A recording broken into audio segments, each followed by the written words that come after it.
So we're here today to unveil a critical bill that's going to allow our California workforce to continue to produce multilingual, multiliterate students to help us advance our goals to create a global workforce for California and ensure that California continues to be competitive and be the 8th largest economy in the world. The way we're going to do that today is by asking voters in the 2016 election to revisit Prop 227 from 1998, which really limits the ability to for public schools to be able to offer dual immersion or multilingual immersion programs at the public school level.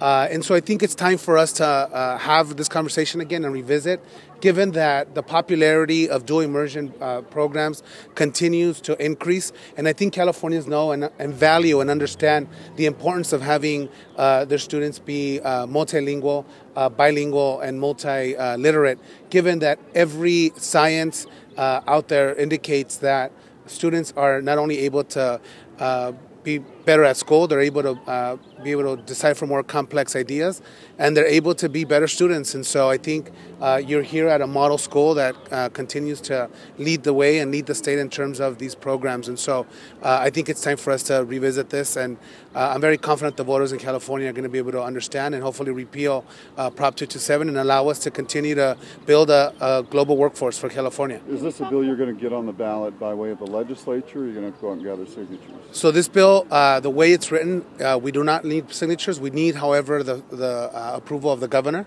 Once the governor approves it, it goes officially on the ballot in 2016. So what about the houses?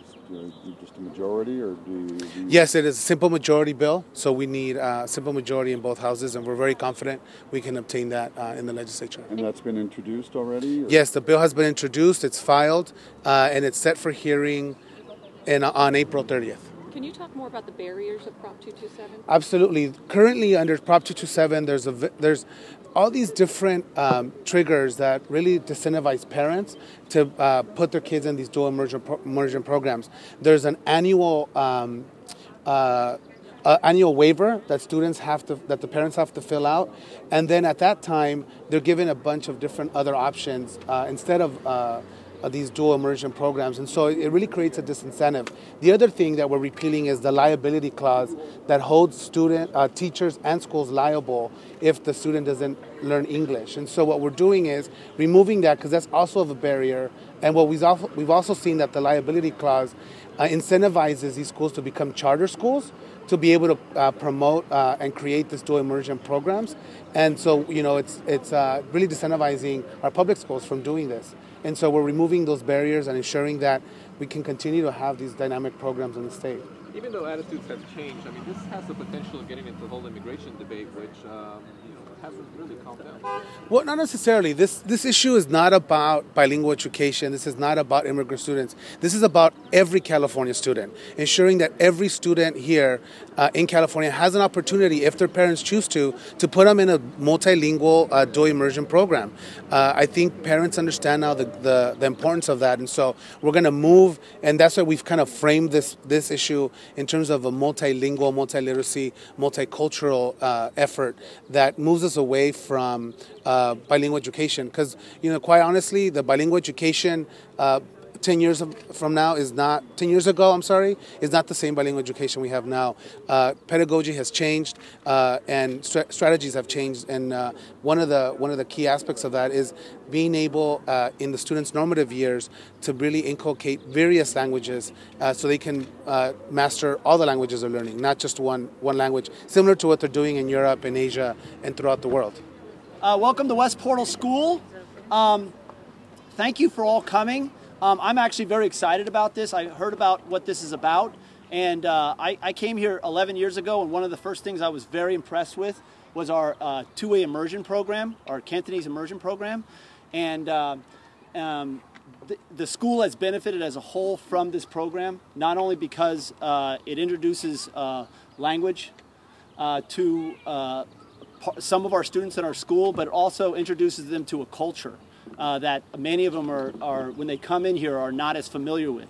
So I see two benefits here: is that these students are being prepared to be in a workforce that's language workforce that you basically need to be required to be bilingual, but also it introduces an aspect of for all the students of them being a little more culturally sensitive, and not only culturally sensitive but culturally appreciative of different languages. So I think it really benefits all the students here.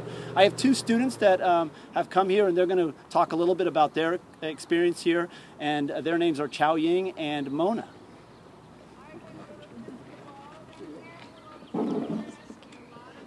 Tôi叫陳巧瑩。我叫錢彩玲。今日我哋會答兩個問題。Hi, I'm Chao Ying. And I'm Mona. Today we're going to answer two two questions. The first question is, what is it like to learn two languages? So, It was a bit hard at first, well, in kindergarten, because I had no idea what my teacher was saying. But after 6 years, it gets easier, and that was... What do you think, Chayeen? well, I think it can be like a little difficult, but like it's actually really fun, and Cantonese is kind of easy to learn, and its culture is very interesting. Okay, the second question is... what do you like about learning two languages?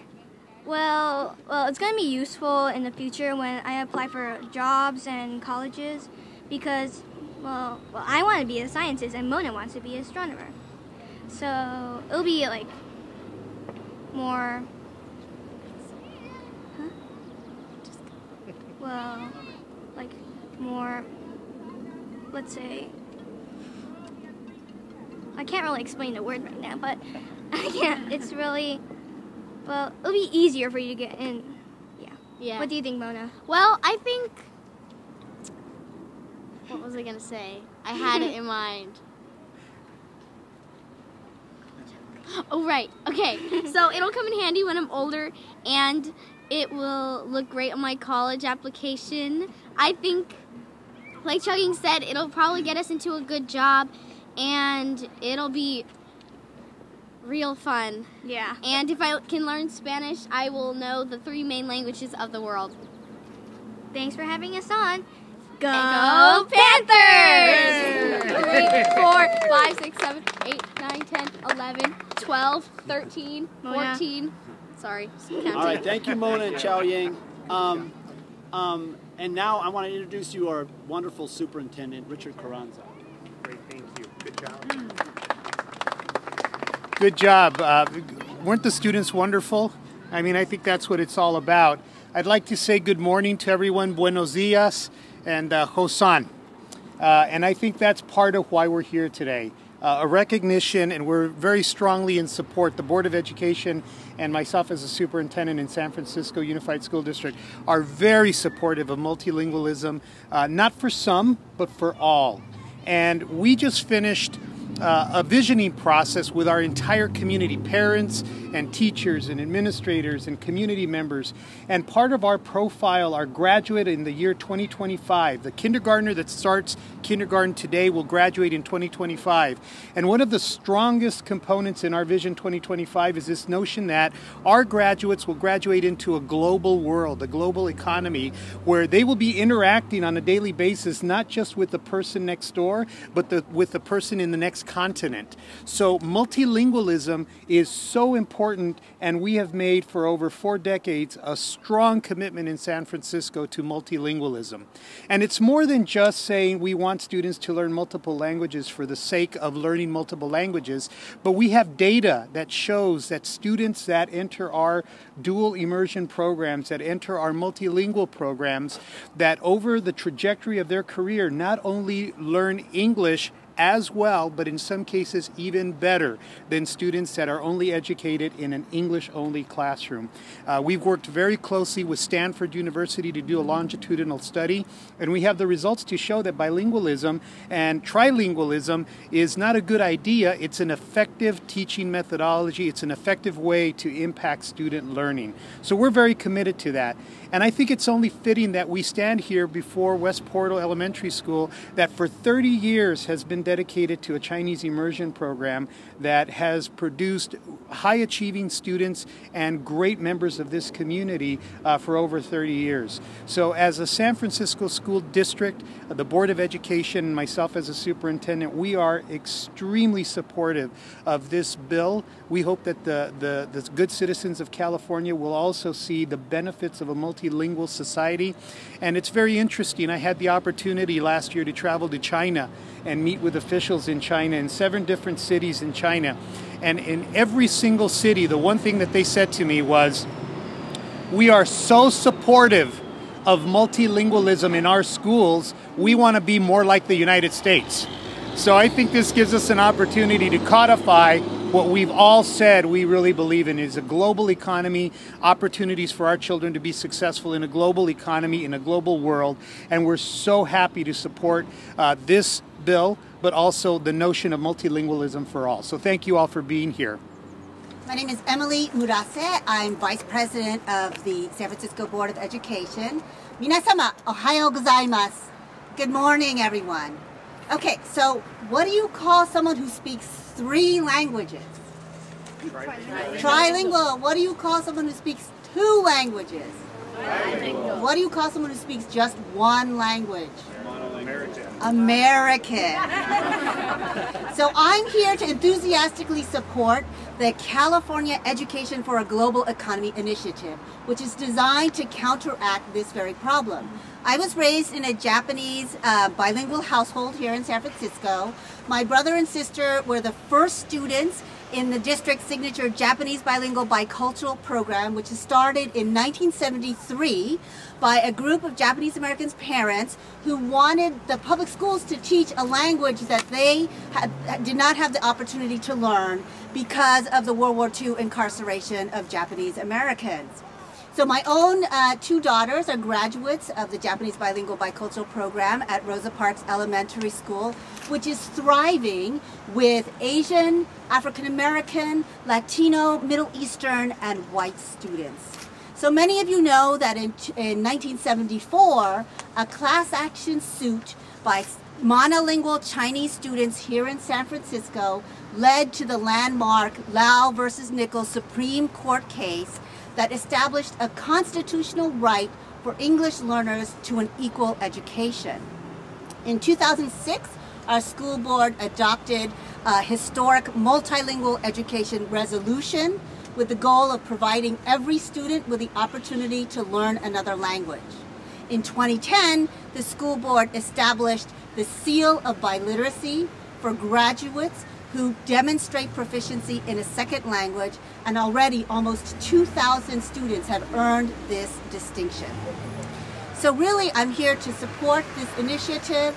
In San Francisco, there has been a commitment for over 40 years to bilingual education.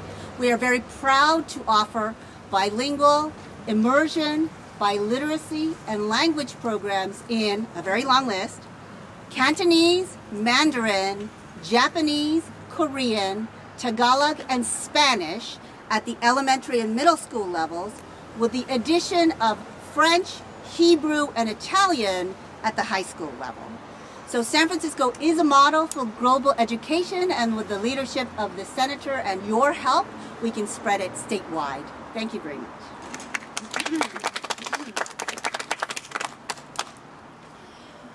Hello, my name is Sarah Beth Chiancini.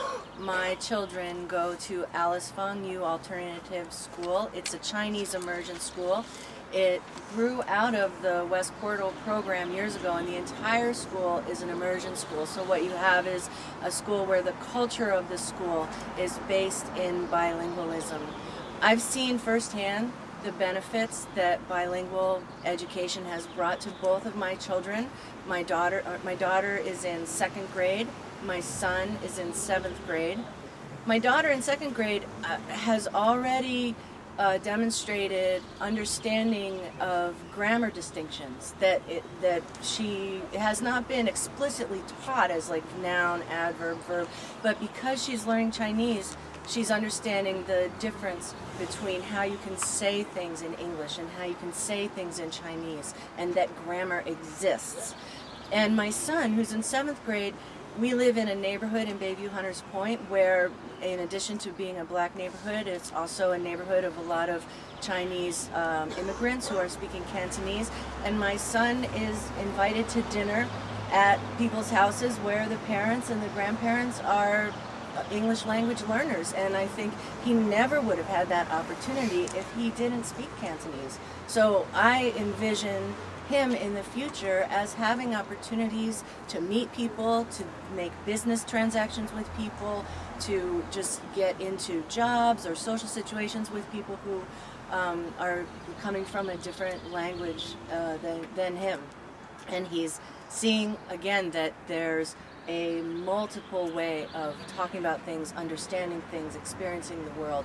He's seeing it firsthand, and I think that's a great gift that every child should have an opportunity to have. Thank you.